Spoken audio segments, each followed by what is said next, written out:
we're about 100 years on, I believe, and really nature should have taken over. And in all the sort of research that I had done is nature does start to take over. And you look at even ruins that we have now, you look at 25 years can go by and you'll see it's engulfed in some kind of plant, you know. So if you take that a step further, it's taken over and it's also starting to ruin, you know, it's also taking walls down.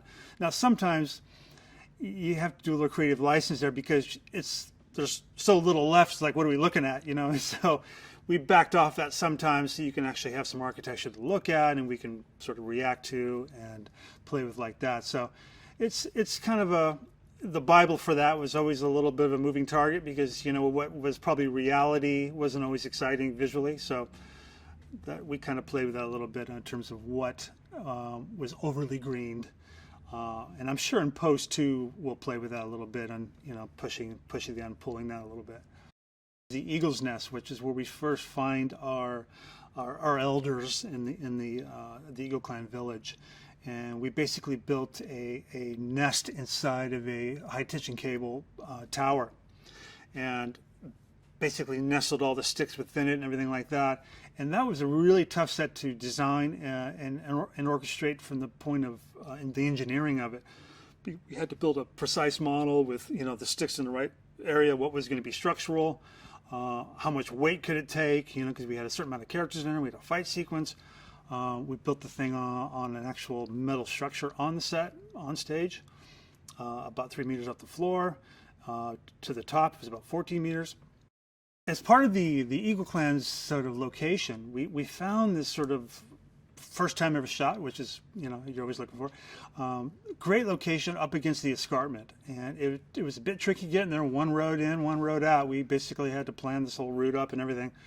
But we found this great farm up against this escarpment, which when we built our towers, any wide shots, you could see the sort of the escarpment edge and everything. It just felt magical. So we have both our whole village there, which was built around the towers at the base level. We built that whole thing. We built 10 different hut shapes, a garden, fish racks, because that's part of what they do. And as part of they have the eagles sort of fish for them. So they arrive with fish in their talons and they hang them on racks and they fillet them and these sort of things. So that whole world had to be told and dressed and shown. Just was a fantastic location. We shot there for about 3-4 weeks, so we got a lot out of it, day and night. It's a travel picture. We're not in one place for very long, so I'm building massive sets for sometimes 1/8 of a page. We drop in, we see it, and we move on. So it's ever changing, and there's a lot to soak in. And you get that sort of road picture aspect to it, which is fantastic. We have a lot of horses in the film. That sort of thing going on, and that sort of character development as we go with our young character. So I think there's it's a great adventure ultimately.